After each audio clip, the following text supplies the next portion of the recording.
가셔서 계속해서 제자들을 만나고 요한복음 21장을 하는데 마지막 장을 합니다.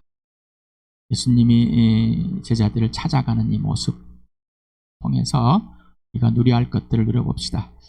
지난 수요일과 토요일 그리고 또 이번 주 수요일에 했던 내용을 한 번 더 같이 읽어보겠습니다. 시작. 그날 곧 주간의 첫날 저녁에 제자들은 유대 사람들이 무서워서 문을 모두 닫아 걸고 있었다. 그때 예수께서 와서 그들 가운데로 들어서셔서 너희에게 평화가 있기를 하고 인사말 하셨다. 이 말씀을 하시고 나서 두 손과 옆구리를 그들에게 보여주셨다. 제자들은 주님을 보고 기뻐하였다.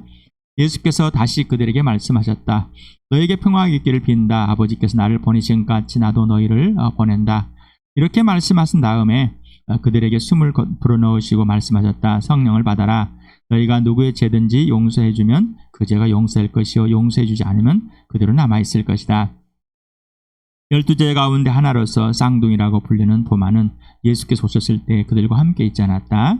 다른 제자들이 그에게 우리는 주님을 보았소 하고 말하였으나 도마는 그들에게 나는 내 눈으로 그의 손에 있는 못자국을 보고 내 손가락을 그 못자국에 넣어보고 또 내 손을 그 옆구리에 넣어보지 않고서는 믿지 못하겠소 하고 말하였다. 여들의 뒤에 제자들이 다시 집 안에 모여 있었는데 도마도 함께 있었다. 문이 잠겨 있었으나 예수께서 와서 그들 가운데로 들어서셔서 너에게 평화가 있기를 하고 인사말 하셨다. 그리고 나서 도마에게 말씀하셨다. 내 손가락을 이리 내밀어서 내 손을 만져보고 내 손을 내 옆구리에 넣어보아라. 그래서 의심을 떨쳐버리고 믿음을 가져라. 도마가 예수께 대답하기를 나의 주님, 나의 하나님 하니 예수께서 도마에게 말씀하셨다. 너는 나를 보고 왔기 때문에 믿느냐? 나를 보지 않고도 믿는 사람은 복이 있다. 예수께서는 제자들 앞에서 이 책에 기록하지 않은 다른 표징도 많이 행하셨다. 그런데 여기에 이것이나마 기록한 목적은 여러분으로 하여금 예수가 그리스도요 하나님의 아들이심을 믿게 하고 또 그렇게 믿어서 그의 이름으로 생명을 얻게 하려는 것이다. 오늘 할 내용 21장 1절에서 14절까지 같이 읽겠습니다. 시작. 그 뒤에 예수께서 디베랴 바다에서 다시 제자들에게 자기를 나타나셨는데 그가 나타나신 경연은 이러하다. 시몬 베드로와 쌍둥이라고 불리는 도마와 갈릴리 가나 사람 나다네엘과 제베데 아들들과 제자들 가운데서 다른 두 사람이 한자리에 있었다. 시몬 베드로가 그들에게 말하기를 나는 고기 잡으러 가겠소 하니 그들이 우리도 함께 가겠소 하고 말하였다. 그들은 나가서 배를 탔다. 그러나 그날 밤에는 고기를 한 마리도 잡지 못하였다. 이미 동틀 무렵이 되었다. 그때 예수께서 바닷가에 들어섰으나 제자들은 그가 예수이신 줄을 알지 못하였다. 그때 예수께서 제자들에게 물으셨다. 애들이 뭘 좀 잡았느냐? 애들아 뭘 좀 잡았느냐? 그들이 대답하였다. 못 잡았습니다. 예수께서 그들에게 말씀하셨다. 그물을 배 오른쪽에 던지라. 그리하면 잡을 것이다. 제자들이 그물을 던지니 고기가 너무 많이 걸려서 그물을 끌어올릴 수가 없었다.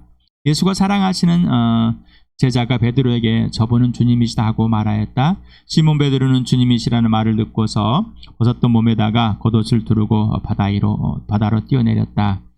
그러나 나머지 제자들은 작은 배를 탄 채로 고기가 든 그물을 끌면서 해안으로 나왔다. 그들은 육지에서 백자 남짓 밖에 떨어지지 않은 곳에 들어가서 고기를 잡고 있었던 것이다. 그들이 땅에 올라와서 보니 숯불을 피워놓았는데 그 위에 생선이 놓여있고 빵도 있었다. 예수께서 제자들에게 말씀하셨다. 너희가 지금 잡은 생선을 조금 가져오너라. 시몬 베드로가 배에 올라가서 그물을 땅으로 꺼내렸다. 그물 안에는 큰 고기가 50마리나 들어있었다. 고기가 그렇게 많았으나 그물이 찢어지지 않았다. 예수께서 그들에게 말씀하셨다. 와서 아침을 먹어라. 제자들 가운데서 아무도 감히 선생님은 누구십니까? 하고 묻는 사람이 없었다. 그가 주님이신 것을 알았기 때문이다. 예수께서 가까이 오셔서 빵을 집어서 그들에게 주시고 이와 같이 생선도 주셨다. 예수께서 죽은 사람들 가운데서 살아나신 뒤에 제자들에게 자기를 나타내신 것은 이것이 세 번째였다. 예수님의 죽으심. 당신은 어디에 있었는가? 왜 예수님 내 죄 때문에 죽으셨을까? 왜 저주를 대신 받아야 될까? 왜 속죄 제물이 되고 화목 제물이 되었을까? 왜 제물이 되시는 어린 양이 되셔야 될까? 왜 사람으로 오셔야 돼서 이렇게 비참하고 처참한 처형을 당해야 될까? 하나님의 아들이 아니라고. 나는 거기에 어디에 있었는가? 어디에 있는가? 라고. 돌문이 인장을 치고 서살로 묶여졌을 때 나는 어디에 있었는가? 그리고 돌문이 열리고 부활할 때 그 예수 그리스도의 부활의 모습을 보고 있는가? 지금 부활의 실현이 되고 실체가 되고 있는가? 오늘도 사도행전과 요한복음과 요한일서를 읽으면서 하나님의 계획이 뭔가? 하나님 편에서를 생각을 해보자. 하나님 편에서는 뭐 할까? 사람들은 어떤 가치관을 가지고 있을까? 왜 그럴까? 이유가 뭘까? 하나님을 떠나서 하나님의 계획이 없고 자기 이익을 위해서는 하나님마저도 부인하지만 하나님의 아들 예수를 죽일 만큼 잔인하다. 그런 우리를 부르셔서 하나님 아버지와 화해를 시켜놓고 영원한 생명을 얻게 하려고 아들을 십자가에 죽으시고 살려내셔서 이 부활로 하나님의 아들임을 확정하시고 증명하시고 내가 누구인지, 나의 존재 가치가 무엇인지, 나는 어디를 가는지 분명하게 알려주셨습니다. 또 그 알려주시기 위해서 하나님의 영을 약속대로 보내셔서 이 성령이 오셔야지만이, 성령 하나님 오셔야지만이 이렇게 알 수 있다는 사실을, 그리고 조건은 꼭 이렇게 돼 있다는 것을 오늘 읽으면서 바라보겠습니다. 찍겠습니다. 시작. 예수께서 버림을 받으신 것은 하나님이 정하신 계획을 따라 미리 알고 계신 대로 된 일이지만 여러분은 그를 무업자들의 손을 빌어서 십자가에 못 박아 죽였습니다. 그러나 하나님께서는 그를 죽음의 고통에서 풀어서 살리셨습니다. 그가 죽음의 세력에 사로잡혀 있는 것은 있을 수 없는 일이기 때문입니다. 그러나 보혜사 곧 아버지께서 내 이름으로 보내실 성령께서 너에게 모든 것을 가르칠 것이며 또 내가 너에게 말한 모든 것을 생각나게 하실 것이다. 아직도 내가 너에게 할 말이 많으나 너희가 지금은 감당하지 못한다. 그러나 그분 곧 진리의 영이 오시면 그가 너희를 모든 진리 가운데로 인도하실 것이다. 그는 자기 마음대로 말씀하지 않으시고 듣는 것만 일러줄 것이요 앞으로 올 일들을 너에게 알려주실 것이다. 여러분으로 말하자면 그가 기름 부어진 것이 여러분 속에 머물러 있으니 여러분은 아무에게서도 가르침을 받을 필요가 없습니다. 그가 기름 부어주신 것이 여러분에게 모든 것을 가르쳐줍니다. 그리고 그 가르침은 참이요 거짓이 아닙니다. 여러분은 그 가르침대로 언제나 그리스도 안에 머물러 있으십시오. 예수님께서 부활하신 나타낸 순서들을 기록해 놨습니다. 오늘은 그 갈릴리 바다에서 7 제자에게 일어난 일입니다. 이렇게 보여줬으니 순서대로 이거를 좀 아셔도 괜찮습니다. 몰라도 괜찮고요. 그렇지만은 알면은 유익이 된다면 아시기 바랍니다. 몰라도 유익이 된다면 알아셔도 괜찮습니다. 그러나 모른다고 유익이 되지는 않을 것 같습니다. 또 그렇다 안다고 해서 막 크나큰 유익이 돼가지고 성경을 읽을 때 오해하지 않도록 제공을 해드린 겁니다. 사도 요한이 요한복음을 기록한 목적, 우리가 20장 31절에 2장 31절에 사도 요한이 왜 이 글을 썼는지 그 목적을 분명히 드러내줬습니다. 지난 수요일에도 말씀을 드렸습니다. 믿음의 대상이 누구인가를 분명해 보였습니다. 바로 이 땅에서 오셔서 예수라는 이름을 가진 이 사람이 나음에 달려 죽었다. 그리고 부활했다. 자, 이게 누구냐? 자, 메시아다. 메시아. 하나님께서 기름을 부어서 하나님께서 왕이요, 하나님을 아버지라 소개하는 예언자요, 백성들을 하나님께 이끄는 대상이다. 메시아다. 그리스도다라고 알려졌습니다. 자, 그 예수가 또 누구냐? 하나님의 아들이다. 이 부활로 하나님의 아들임을 증명했다. 곧 하나님이다. 십자가 부활은 역사적 예수의 실증, 메시아와 하나님의 아들, 창조주 하나님을, 그리고 사랑과 생명과 공의를 실증합니다. 하나님이 아들인 이분이다라고 분명하게 이 예수가 누구냐라. 그럼 예수 이름이 뭐예요? 야훼는 구원이다. 여호수아다. 예수아다라는 것입니다. 자, 그 이름대로 우리를 구원하실 이름이다. 구원하시러 찾으러 왔다. 되찾으러 왔다. 살리러 왔다. 죽음의 생명으로 물에 빠져 허대는 건져내려 세이브하러 왔다라는 것입니다. 그런데 이 예수가 누구냐고 계속해서 사도 요한은 처음부터 끝까지 예수님이 누구신지를 계속 소개하고 있습니다. 그런데 예수님이 이 땅에 오셔서 죽으시고 부활했지만 사람들은 알지 못한다. 예수님이 이 땅에 살았지만 사람들은 알지 못한다. 안다고 하지만은 따르지 않는다. 안다고 하지만은 그 말이 진짜에 그 예수님께 오지 않고 예수님 말에 살지 않는다. 이거를 말하는 겁니다. 그리고 자, 이제 이 기록하는 목적이 뭐냐? 자, 이 예수를 믿어서 영원한 생명을 얻어야만 한다. 자, 하나님의 아들이 누구냐? 예수가 누구냐? 믿음의 대상이 누구냐? 바로 하나님의 아들이고 메시아이다. 어떻게 증명했냐? 죽으시고 부활하심으로 증명이 되었다. 자, 이렇게 하신 이유가 뭐냐? 믿어서 영원한 생명을 얻게 하는 것이다. 영생은 뭐요? 영원 불멸이 아니라 하나님 아버지께로 완전히 돌아서서 아버지와 관계의 질서가 완전히 회복되고 화해가 되어서 더 이상 그 존재와 가치가 흩어지지 않는 것, 아버지와 관계와 질서가 깨지지 않는 것, 그 사랑 안에 머무는 것, 아버지가 하라는 대로 하는 선한 일을 행하는 사람이 된 것, 이 걸작품이 된 것이다라는 것입니다. 자, 이 부활과 십자가로 당신의 인생의 문제를 보여주시고 인생 문제의 동의 및 인정하게 하시고 창조자 하나님과 주인 되심과 메시아 되심을 믿어 인생 문제 해결을 얻게 하려는 것입니다. 영생을 얻게, 인생의 문제 해결되기를 합니다. 바로 이게 구원입니다. 영생은 창조자 하나님 아버지와 전인격인 사랑의 관계와 질서가 회복되고 창조주와 피조물의 절대 관계와 질서가 회복된 상태입니다. 이게 바로 영생입니다. 영생, 바로 믿고 순종하는 것. 아버지께로 돌아와서 아버지께 순종하는 것이 영원한 생명입니다. 순종하지 않는다면 영원한 생명이 속되지 않고 영원한 생명을 얻었는데 그 생명이 실현되고 않지 않는 게 바로 그 생명의 실현은 사랑입니다. 그러면 그 사랑을 믿어야 됩니다. 신뢰를 해야 돼, 순종을 해야 되는 겁니다. 이 사랑과 순종과 믿음은 하나입니다. 라고 여러분에게 좀 붙여가지고 엉망 한번 하는 거예요. 부활과 십자가 곧 예수의 증인이 되는 겁니다. 영생. 그래서 요한 1서에서 너에게 영생이 있는 줄 알고 내가 너에게 글을 쓴다. 예수님이 이 땅에 사신 같이 너희도 살아야 된다. 이렇게 한마디로 정의를 했습니다. 하나님 자녀의 삶입니다. 영생은. 살아 영생을 얻는 게 영생을 얻었기 때문에 이제 이 땅에서 부활의 삶, 영적인 삶, 하나님 나라의 삶, 바로 십자가의 삶입니다.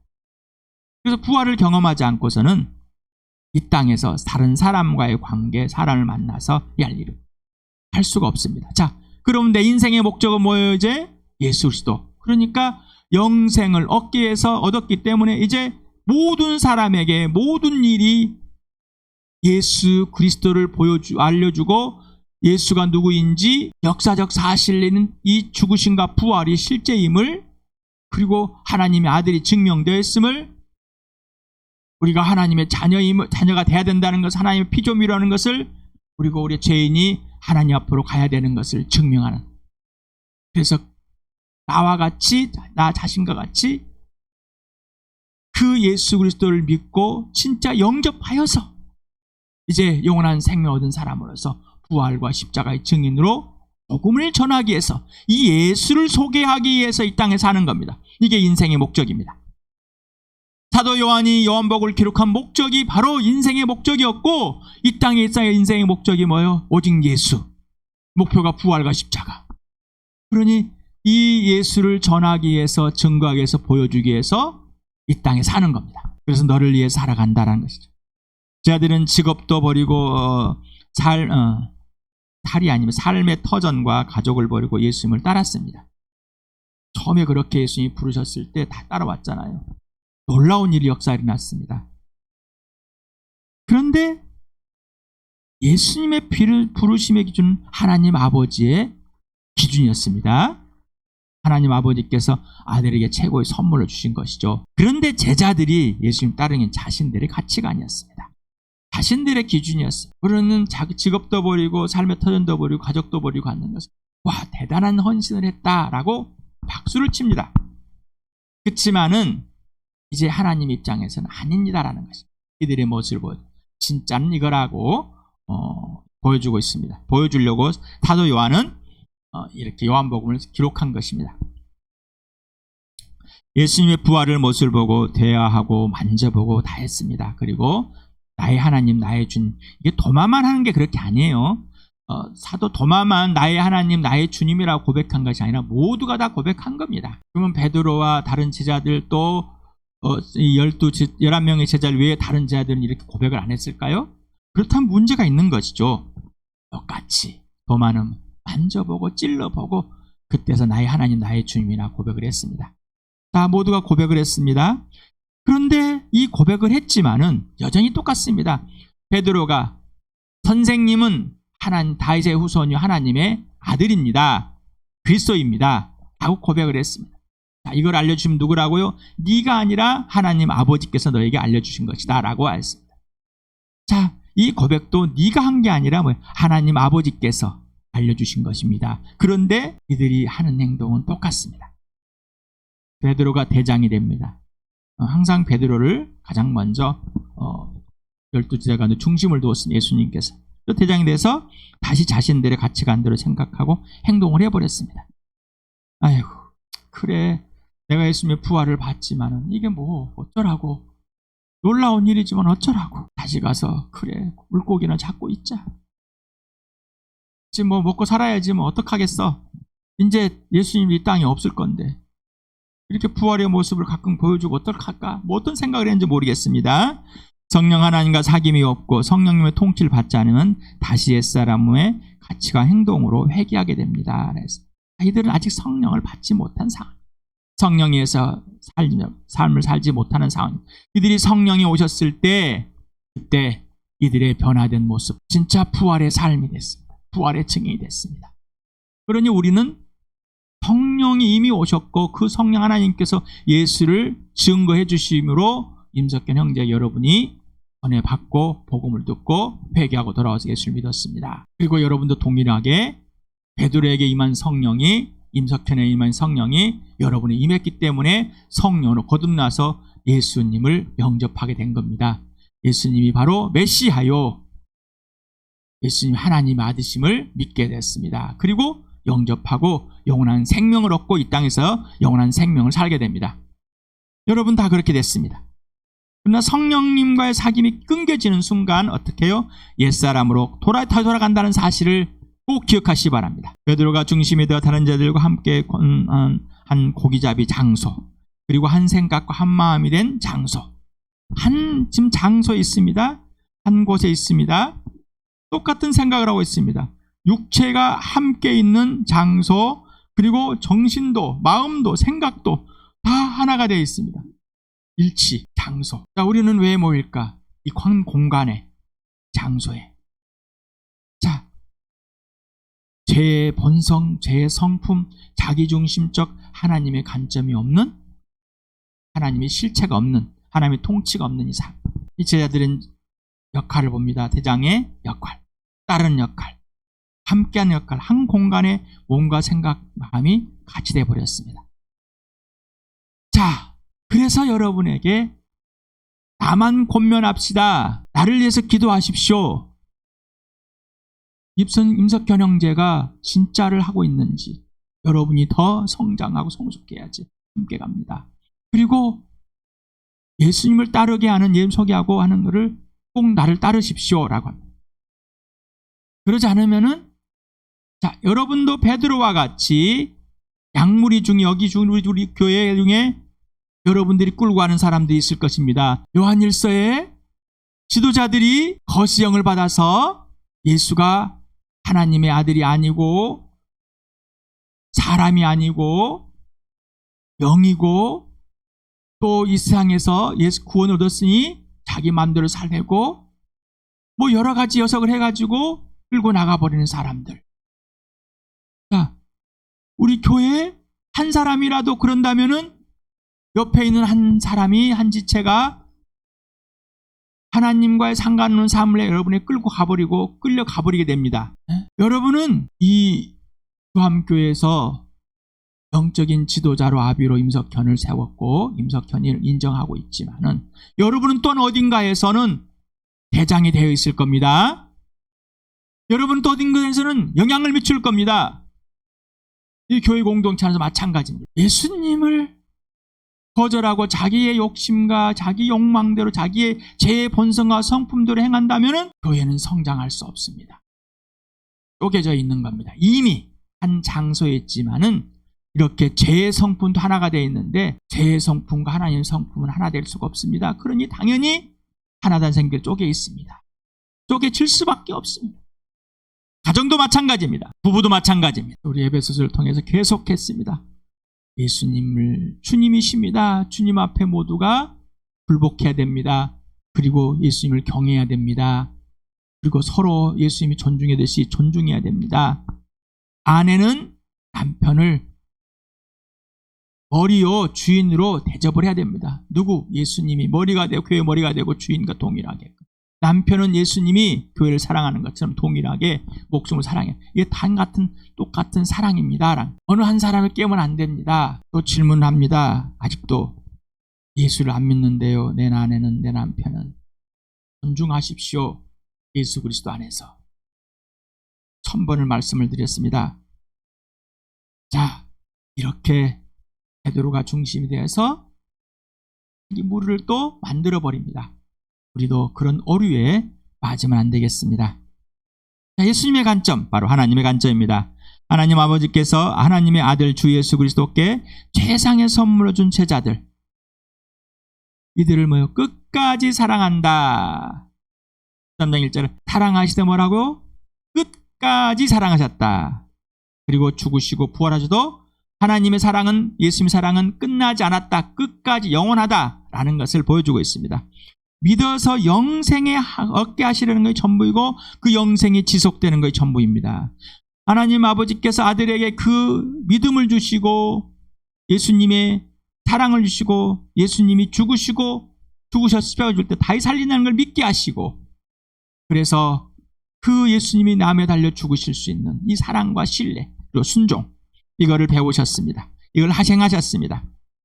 이것이 바로 나에게 이 세상에 있는 모든 사람에게 믿어서 영생을 얻게 하라는 것이다. 자, 그러니 하나님의 사랑은 변하지 않는다.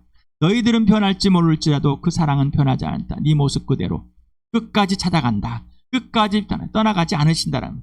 그래서 찾아오셨다는 것은 육체적인 아직 공간, 이 땅에서 3차원의 세계를 보여주는 것이지, 하나님이 찾아왔다가 한 몇 년 있다가 찾아오고 며칠 있다가 찾아오고 뭐 이런 게 아닙니다. 하나님은 공개같이 하나님 영이십니다.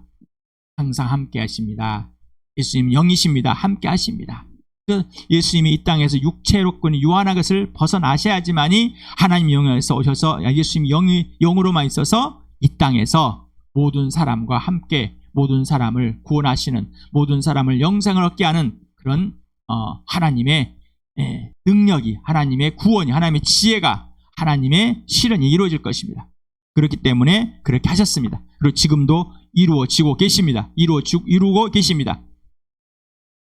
예수님을 세상 영적으로 죽은 사람들을 사랑하셔서 하늘 보좌 버리고 이 땅에 사람으로 오셔서 죄로 저주와 심판을 마치시기 위해 대신 죽어주시고 부활하심으로 아버지의 사랑과 생명을 실증하였습니다. 부활 후에 여전히 먼저 찾아가서 그 모습 그대로 사랑하심을 보여줍니다. 그래서 찾아가서 참 그 바닷가에 있으시면서 제자들을 보면서 어떻게 준비를 합니다. 불을 피워놓고 사도 요한이 발견하고 예수님이다 따라 나옵니다. 첨벙첨벙하고 바다 갈릴 호수에 있는 거기에 가면 한 90m 정도 배가 떨어져 있답니다. 거리가. 그런데 이렇게 와보니 물도 허옇고 첨벙첨벙하면서 다 오셔서 여기 왔습니다. 거기가 좀 먹을 것 좀 있냐? 예수님이 알고 밤새도록 고기를 못 잡았을 것이다. 그리고 자, 던져봐라 그물을. 153마리가 건져져 그물을 찢어질 만큼. 이제는 153마리가 넉넉하게끔 그 그물을 분당해 주셨어요. 그러면서 고기를 구워서 먹여줍니다. 이들을 버리지 않을 끝까지 찾아오셔서 제자들을 섬기고 있는 그 모습, 사랑하시기 때문입니다. 야단을 치는 것보다는 사랑하는 데 섬겨주시고 먹여주시고 여전히 찾아오셔서 내 모습 이들을 용납하시고 사랑해 주십니다. 저희들은 예수 그리스도의 부활의 모습을 보고 만지며 나의 하나님 나의 주님을 고백했지만 다시 자신의 옛 모습 곧 허망한 생각과 방탕해로 돌아갑니다. 하지만 예수님은 그들의 모든 사정을 아시고 세상의 삶을 그대로 인정하며 찾아가시겠죠. 제자들의 모습 그대로. 이렇게 찾아가신 이유는 세상의 삶을 도우시고 먹을 것, 입을 것, 마실 것에 두려워하는 사람들의 욕구를 채우시는 것이 궁극적인 목적이 아니라 하나님 나라를 살게 하기 위해서 찾아가셨습니다. 근데 우리는 이 땅에 먹을 거, 입을 거, 마실 거, 뭔가 내 상처 입는 거, 치료받는 거, 뭐 이런 것에 그냥 도움받고 건강에 뭐 회복되는 거, 여기서만 관점이 가 있습니다. 예수님이 찾아오셔서 나를 만나주신 이유는 내 사정을 알고 위로해 주시고 나를 먹여주시고 채워주시고 함께 해주시고 울어주시고 하는 이유는 하나님의 관점으로 완전히 돌아서 하나님의 영에 사로잡혀서 하나님 나라를 이 땅에서 살게 하시려는 것입니다. 이 세상의 끝들을 해결해 주시는 이유는 하나님 나라를, 또한 세상에서 해결해 주지 않은 이유는 하나님 나라를 살게 하는 것입니다. 그런데 우리는 먹을 거, 입을 거, 마실 거, 거기만 좋았어요, 감사합니다, 할렐루야 하고 끝나버리는 거예요. 또 그것이 채우지 않으면 하나님을 불신하고 내 마음대로 안 돼준다고 떼쓰고 돌아서고 토라지고, 이게 세상의 가치가 있는. 그래서 예수님을 항상 오해해요. 하나님을 오해해요. 성령님을 오해합니다. 사단은 이걸 계속해서 공격합니다. 우리 옛사람의 본성, 죄의 본성, 죄의 성품을 가지고. 영생은 하나님 아버지의 명령이며 지속되어야만 합니다. 영생에는 사랑과 믿음과 순종입니다. 바로 부활과 십자가입니다. 여러분에게 부활을 놓쳐보면 아무것도 없습니다. 그러니 부활을 놓치면 십자가. 여러분, 너를 부인하고 네 십자가를 지고 따라오느라 따라가겠습니까? 절대 그럴 수 없습니다. 부활을 놓치면은 예수님의 죽으심을 본받는 삶은, 이 땅에서 하나님 나라의 삶은 있을 수 없습니다. 섬겨주는 삶은, 대접해주는 삶은 없습니다. 대접받고자 하죠. 섬겨주고자 하죠. 예수가 메시아이고 하나님의 아들이고 주인이고 구원의 주이고 부활과 생명과 사랑과 공의이라는 사실이, 내가 믿음의 대상이고 소개할 대상이고 내가 신뢰할 대상이고 그들도 신뢰하고 교회의 주인이고 함께할 하나님 나라의 사람들이라는 것입니다. 예수를 믿고 믿어서 영생을 얻고 영생을 지속하는 것이 이 땅의 삶입니다. 질문합니다. 당신은 인생의 문제인 영생을 얻었는가? 구원을 받았는가? 거듭났는가? 새 피조물이 되서 사람이 되고 새 것이 되는가? 하나님의 나라에 되었는가? 자녀가 되었는가? 하나님의 가족이 되었는가? 교회가 되었는가? 예수님 동생에 대한 친구가 되는가? 다 같은 말을 하고 그랬어요. 예수님 친구야. 그런데 다시 태어났습니까? 인생 문제 해결됐습니까? 아이고, 그건 아닌 것 같은데. 그래서 예수를 믿어서 영생을 얻는 것이, 그것이 출발이다. 그래야지 그 다음의 것들이 설명해서 이게 같다는 의미를 갖고 있는 것이죠. 그런데 거의 출발하지 않으니 이 땅에는 가치관, 세상의 가치관을 가지고 출발하다 보니까 죄로부터 출발하지 않는 믿음, 세상의 윤리, 도덕, 가치관을 가지고 출발한 세상의 가치관을 출발하는 믿음, 거짓된 믿음이 되는 겁니다. 진짜의 믿음, 죄로부터 출발해서 예수를 믿는 겁니다. 영원한 생명을 얻는 겁니다. 부활하신 예수님을 실체가 되는 겁니다. 죄와 죽으심과 부활은 뗄 수 없습니다. 당신은 안에 영생이 있어서 예수님께서 당신을 항상 있는 모습 그대로 한결같이 사랑하고 용서하고 용납하고 회복해 주시고 계시는가요? 바로 죄의 자리가, 실수의 자리가, 실패의 자리가 예수님 회복의 자리입니까? 사랑의 자리입니까? 능력의 자리입니까? 기쁨의 자리이고 눈물의 자리. 세상 삶 속에서 예수님이 당신에 찾아오셔서 예수님이 누구시며 당신이 누구이며 어떤 존재와 가치고 그리고 어디서 어디로 가는지를 가르쳐 주시고 하나님 나라와 교회를 소개하고 가르쳐 주시는가? 나 전번에 배웠어요. 지난번에 책도 배웠고요. 이거 기도도 했어요. 알아요. 전혀 모르는 사람. 우리는 매 순간 매 관계 질서, 이 사귐이 시작돼야 되고 계속 알아가는 중인 것 뿐입니다. 어디 신학교를 졸업했어요. 신학교 다녀왔어요. 나는 교회 이런 거 다 붙이면은요, 사람은 예수님과 상관이 없는 사람. 자기 스스로 그렇게 고백하는 거예요. 이 모든 것은 성령 하나님께 직접 배우고 있는가? 에베소서를 같이 읽어보겠습니다. 시작. 그러므로 나는 주님 안에서 간곡히 공고합니다. 이제부터 여러분은 이방 사람들이 허망한 생각으로 살아가는 것과 같이 살아가지 마십시오. 그들은 자기들 속에 있는 무지와 자기들의 마음의 완고함 때문에 지각이 어두워지고 하나님의 영생에 떠나 있습니다. 그들은 수치의 감각을 잃고 자기들의 몸을 방탕에 내맡기고 탐욕을 부리며 모든 더러운 일을 합니다. 그러나 여러분은 그리스도를 그렇게 배우지 않았습니다. 여러분이 예수 안에 있는 진리대로 그분에 관해서 듣고 또 그분 안에서 가르침을 받았으면 여러분은 지난날의 생활 방식대로 허망한 욕정을 따라 살다가 썩 없어질 그 옛사람을 벗어버리고 마음의 영을 새롭게 하여 하나님의 형상을 따라 참 의로움과 참 거룩함으로 지으실 받은 새 사람을 입으십시오. 이것도 1000번은 반갑습니다. 성령님과의 사귐이 깨지면 예수님이 누구신지를 알 수가 없어요. 그런 관계 질서가 깨질 수밖에, 사귐이 깨지면 허망한 생각, 옛사람으로 다시 돌아갑니다. 오늘 지금 나의 예수, 나의 하나님, 나의 성령님, 실수하고 실패하고 죄 범죄하고 미숙하고 이런 것들에 예수님이 오셔서 만나주시는 이유는 하나님 나라를 살게 하시는 겁니다. 오직 예수만 되게 하신 겁니다. 그러니 이 자리가 행복의 자리입니다. 예수님이 명령하시는 대로만 생각하고 행해야만 예수님의 종입니다. 당신 자신의 옛사람, 가치관과 종교 윤리 도덕대로 그리고 당신이 하나님을 경험했다고 하는 것들을 지식으로 내세워 이것만 하면 된다고 생각하고 행하는 것들이 바로 범죄입니다. 바로 자신의 열심이 범죄입니다. 회개하지 맙시다.